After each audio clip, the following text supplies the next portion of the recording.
everybody, so this is Atisha here coming to y'all with another cute little video. So this one is actually going to be a little bit different than some of the other videos that are on my page. Granted, it's been a little while since I actually put up an updated video outside of that makeup video, but we're not even going to get into that though. This video is actually going to be about my microlocs. So during this quarantine, we've all had a lot of time to do a lot of things, and I took the time to actually do something that I've been talking about doing for a super long time, which is these locks here. This video is going to be kind of a DIY microloc update slash debut. In this video, I'm going to be talking to you guys about like why I wanted to start my locks. I'm going to talk to you guys about some of the things that I did before I actually installed my locks to make sure that I was prepped and ready, and to make sure that this was actually something that I wanted to do. I'm going to talk about some of the challenges and some of the learns that I've had through this 1 month journey, and of course through kind of, trial and error of doing my own locks. And of course I'm going to, show you guys my hair so you can see what it's looking like, my lock count, all that good stuff. So let's just get into it. So this is my hair. So this is what my hair looks like right now at the 1 month mark. So I installed these I finished installing these on April 20th, 4/20. So it's been a little over a month now that I've had these in. And honestly, I'm really loving them. So these locks that I have right now are separated. So initially when I started this lock right here is gonna get on my nerves. Excuse me, y'all. Let me tend to my bad child real quick.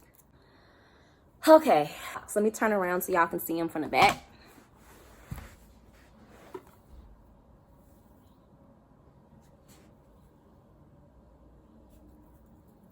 This is what they look like. Not by any means super uniform at all. Like, I tried my best, but they're definitely not super duper duper duper uniform.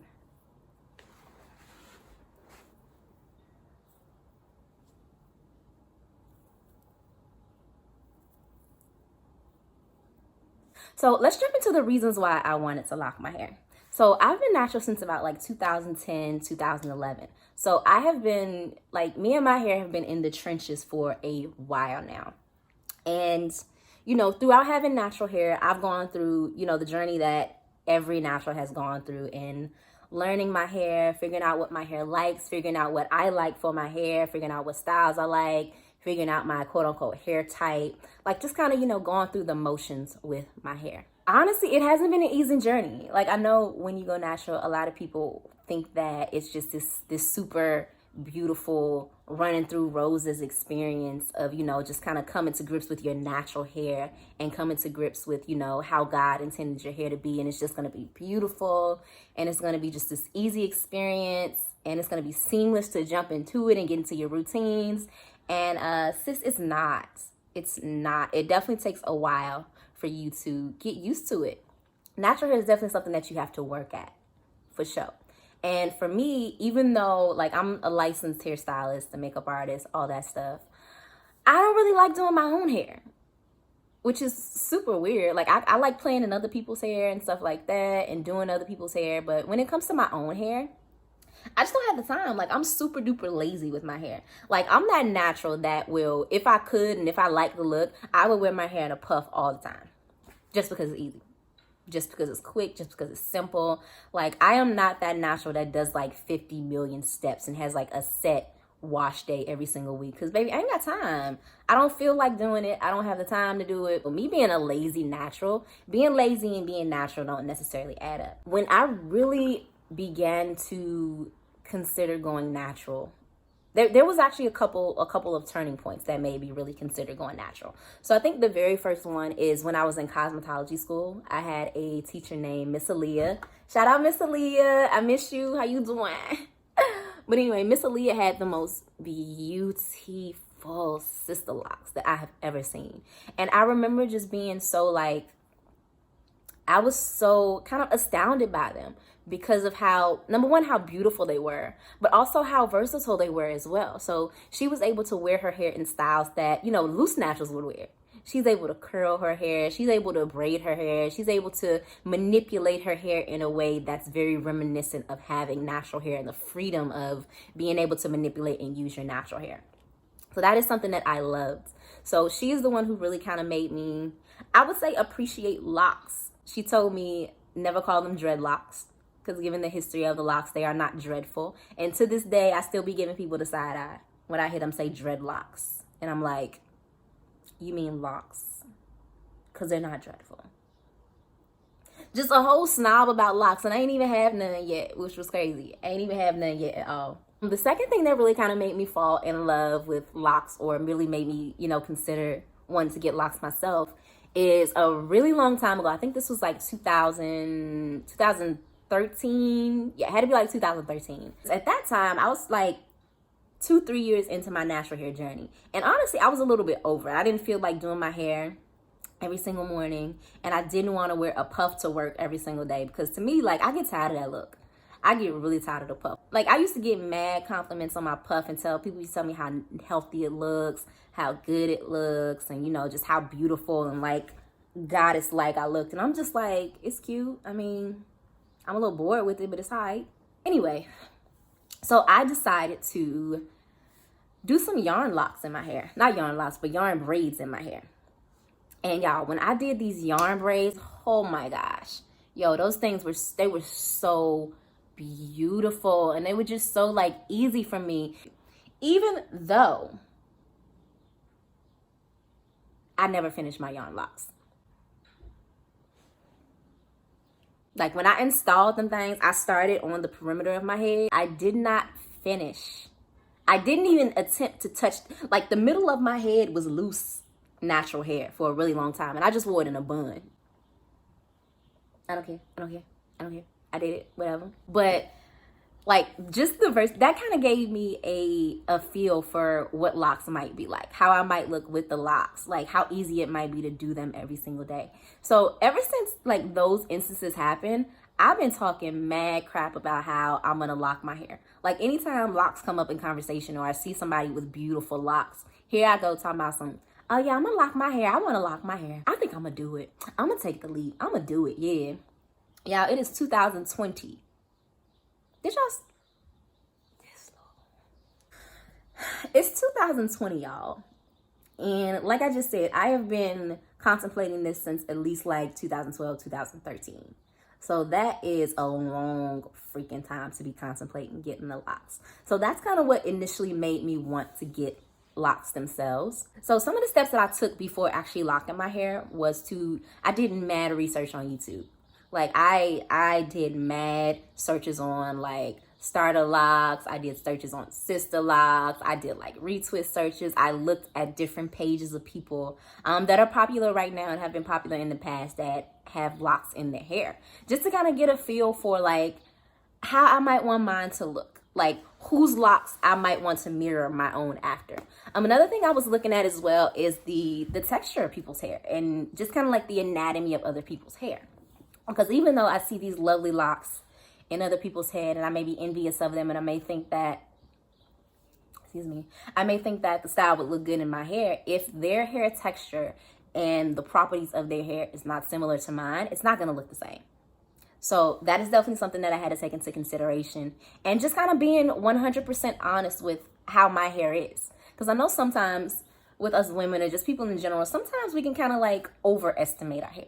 But I think when you have like natural hair or coarse hair or kinky hair, sometimes it can appear as though your hair is really, really, really, really thick. It's thick, it's unruly, it's this, that, and the other. When in actuality, your hair may be thin or your hair strands themselves may be fine.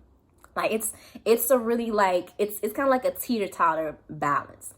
So you can have a very high density of hair, meaning that you have a lot of hair strands on your hair. And your hair can be as fine as, baby, your hair can be as fine as a spider web string. But sometimes it can appear as though your hair is really super duper duper duper thick and coarse. When in actuality, this is not. You just got a lot of hair. And vice versa. You can have a like medium density of hair, like a average to low average amount of hair on your head, and your actual hair strands can be really, really thick and coarse. So sometimes that can give the illusion of things that are not. So for me, I had to really kind of come to terms with the fact that my hair is fine. Like, the strands of my hair are very, very fine. Even though I have kinky hair, kinky texture hair, my hair is super duper fine. Now my density, that density is there, baby. So my hair is, I have a pretty high density of hair, with the exception of, like, of course, like the perimeter. Like you can see in my hair right now, if I go to like the middle portion, ooh, child, I need to wash my hair. That's something I need to talk to y'all about too, because like, I'm ready to wash my hair. I'm really ready to wash my hair. And I've been noticing a lot of damage, but let me not get off track, because I would do that. But yeah, like the middle of my hair and everything outside of probably like, I'd say the very, very nape of my head and the very hairline is a pretty high density of hair. So I had to look, I looked at people who had thin hair to see what their sister locks look like. Because I don't like my hair to look like super duper piecey.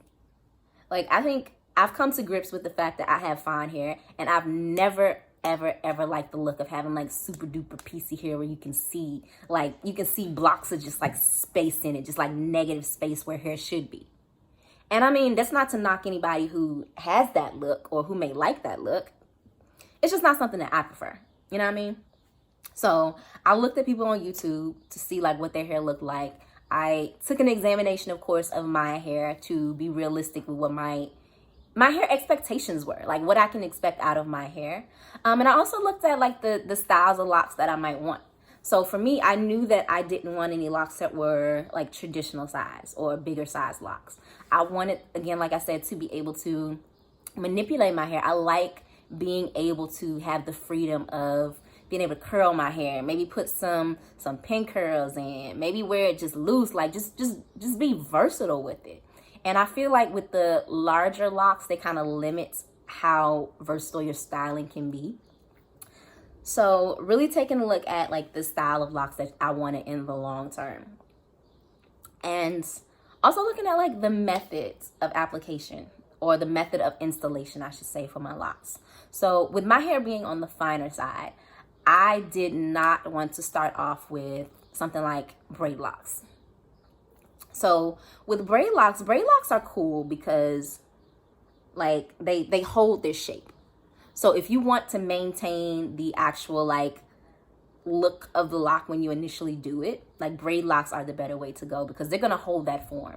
Now, one of the drawbacks with braid locks is that down the line, it could take a decent amount of time to lose that braid pattern. And for me, that's something that I didn't want. Like, I don't want to have to be dealing with a braid pattern when I feel like I have locks a year from now. So that's one of the things that discouraged me from getting braid locks. Also, since my hair is on the finer side, I was really concerned with, again, having that super like scalpy and piecey look. Like, that's not a look that I wanted to go for. Also, another method that I looked into was interlocking. So interlocking is cool. It's straight. For me, I know I'm indecisive, and I don't want...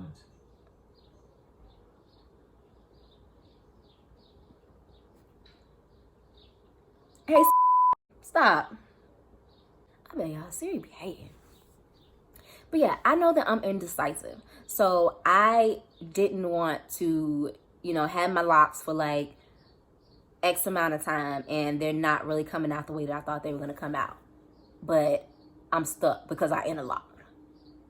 And you know what, for real, that may not be the case. Like, you may be able to brush out the interlocks if you're really, really, really careful. But like, I just didn't want to take that chance. I legit did not want to take that chance at all. Coils were out of the question. My hair is longer. Like, my length of my hair is like, so coils were out of the question for me. Coils are cute though. I'm not even gonna lie. Like, but that's the look. I didn't want that look either. So sis settled on 2-strand twists. Like, I've kind of, since this entire, 7-year journey of me contemplating locks, I've always kind of known I wanted to do 2-strand twists. I've always kind of known I wanted to start off with 2-strand twists because that's the easiest way to start off. The simplest way to start off locks if you're doing it yourself. And also, one of the benefits of 2-strand twists is that maybe I can take these down if I want to. Like, I can't tell you how many times I have gone back to my locks and gone to the drawing board. Like, this is not the original set of locks that I had when I did them on April 20th. Again, I'm going to insert a picture if I can, if I have any. But my locks were actually a little bit bigger because, again, I am a lazy natural. So when I initially did my locks, I told myself, okay, look sis, we're going to do this. However, we're going to try and make this quick. So when I did my locks, I did my twist a little bit bigger because I knew I was going to go back and make them smaller. So my theory was if I start off bigger, I can always go back and make them smaller and vice versa. 6.5 hours later. So the 2-strand twists were easy, really easy to do. And I can take these out at any point in time when I want to. I can take them out, I can comb them out and still have, a decent amount of hair to do whatever with that I want to do versus having to start over from scratch. So that was the reason why I chose the 2-strand twist method. Also because I knew that I wanted to do the locks myself. Another thing, I forgot about this. I had to take into consideration the size. So that's kind of where, the anatomy of your head comes into play as well. So, I wanted my locks to be a little bit on the smaller side. With my hair being fine, if I have bigger locks, that joint gonna look like 5 trees in a big forest of head. And I just didn't want that. I just didn't want, I don't want my hair to look like that. So I chose small partings. So my partings that I have right now, I don't even know what size they are, if I'm being real. I know when I initially did it, I started off with partings that were about like a 1/4 of an inch diameter, or I thought it was a 1/4 of an inch anyway. Honestly, I don't even know how big my partings are now. They're kind of all over the place. They're different sizes, and I'm cool with that. I am so freaking cool with that. So on the day of installation, when I actually started doing my twists, when I separated my hair or set up my grid pattern, I didn't do my grid pattern like everybody else did theirs, or I did it similar to theirs, but I kind of did my own thing. So when I saw other people's grid patterns and how they had it set up, I saw a lot of people whose grid patterns were kind of like just a middle part going straight towards the back, a part behind your ear, and then you have some pieces up here and some stuff separated in the back. So I did mine similar to that. All in all, I probably had about like 4, 5, 6, 7. I had at least like 10 sections, I think. I noticed that when I saw other people's locks who did that, it was just really easy to see the line of kind of like demarcation of where that middle part exactly is. So what I did was, instead of doing my hair straight down the middle all the way to the back, when I got to the middle of my hair, I actually took the section that was in the middle, and instead of keeping that middle part all the way down, I combined the middle so that it looks a little bit more full. Because again, like, I know my hair is on the finer side, and I know, the style that I like to see my hair in. So in an effort to curve that look, that is kind of why I did my grid pattern in that method. And I wish I would have taken a picture for y'all so you can see it. The installation process of these twists took me about 2 days. So those are the thicker ones that I did just to get them in. All in all, I would say I spent at least like 5 days altogether to get to this kind of finished look that I have right now. I didn't really plan on having my hair this small initially because I wanted to be able to palm roll my hair. That was like one of the biggest things that I was thinking about when I was, doing my research for these locks, is keeping in mind that, okay, I don't want them too small because I want to be able to palm roll my hair. Now, with my hair being this small and like the twist being this small, I don't really know if I can palm roll with this size lock that I have. I'm gonna try and see, but I don't know. I feel like it's definitely gonna be a little bit harder to palm roll with them being this size. So I'm more than likely going to have to concede to interlocking, which I mean, I've kind of come to terms with at this point as well. So I am probably going to maintain my hair via interlocking. What else am I missing? What else am I missing? What else am I missing? So I talked about why I started my locks. Boom, boom, boom, cow. I talked about what went into play. Learns. So some things that I have learned during the installation process and this 1 month of having locks is, number one, wrap your hair up. That's first and foremost for anybody's hair. Wrap your hair up. I was noticing like a few little easy little lip balls when I didn't wrap my hair up, and just kind of like debris that was getting into my hair. I have also learned, and I learned this from other people on YouTube who did the starter locks or the braid locks, the Microlocs or whatever, is to braid the ends. So every single part of my hair isn't braided, as you can see. Like, I still have a lot of loose hair, but for the majority of these braids, or majority of these twists, have some form of a braid at the end. One thing I did kind of learn throughout the process of making my hair bigger, because the second time when I went through and I made my locks smaller, so in my mind, I thought that some of those locks were going to be the size that I was going to keep. So I braided the ends of some. So like this one here, you can see. Like, you can kind of clearly see where the twist ends and where the braid starts. As kind of like the weeks went by and the hair started to swell, this became even more apparent, because my hair at the top that's twisted and a little bit looser started to swell up, while this braid just looked real tiny. It was kind of like that big dude who go to the gym and you can tell that he work out all the upper body, but his legs look like little chicken wings. Yeah, so that's definitely one thing that I have noticed, and a learn that I've had. I had to take a few of my braids down that were a little bit bigger and were braided. So I would say do not braid the ends of your hair unless you are absolutely sure that that is the size that you want.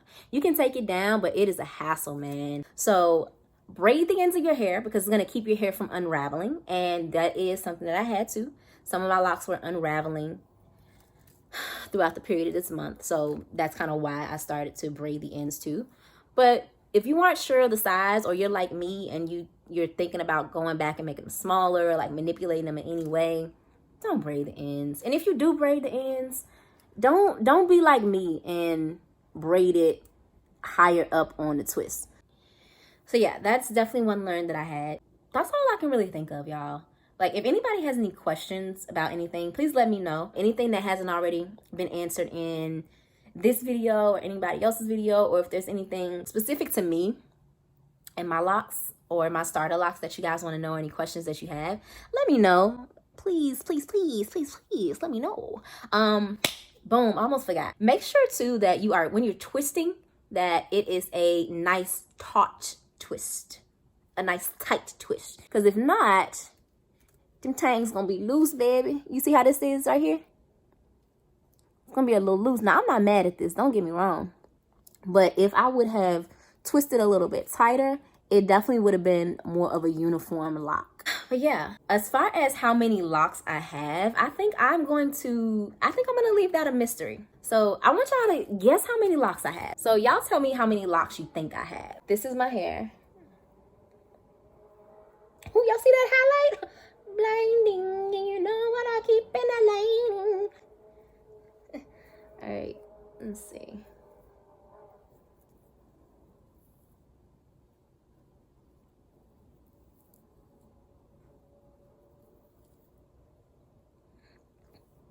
And y'all, dandruff has been so real with these locks. I don't even know if it's because of the locks or with my scalp being exposed. Because I've heard so many people say that once they install their locks, they notice so much dandruff. And that is literally, quite literally, what happened to me. Make sure you get you a nice little trim too, because even though I got my hair cut, I'm definitely noticing some like straggly ends. And I don't quite like them. I don't quite like them at all. But I mean, I'm just going to go with the flow. Ooh, hold on, that's cute. What's that? Hold on. Ooh, hey girl. Ooh, she cute. Look at that. It looked cuter when it was all tangled up, but ooh. Yes, I am loving my locks so far. I love it. I feel like such a natural Rasta vixen. Like it makes me feel so free. I feel so good. Like, yo, the freedom though, man. Like the freedom. The freedom is real. Like, I feel free to take a shower without my whole head wrapped up if I want to, or to at least wrap up like the perimeter. I feel free to just lay down. I feel free to get up and walk out the door without having to do anything to my hair. Like, this is amazing. I love it. Yeah. So that was my 1 month lock debut / update. And cha. I guess that's it. I guess that's just that on that. Thank you guys for watching. Don't forget to smash that subscribe button. Don't forget to like, comment, rate, share. Follow me on Instagram. Follow me on all of the social medias. If you so please, because, free will is a beautiful thing of this world. I just want to throw that out there. But, yeah, man, thank y'all for watching. If you have any questions about anything, please leave a comment down below. If there's anything that you want to see, anything that I left out, anything, please let me know. I love you guys so much for watching. I hope you love yourself even more, and I'ma holler at y'all on the next one, okay? I'ma talk to y'all later. Bye. All on these niggas being from their nights, and now do it what you wait for.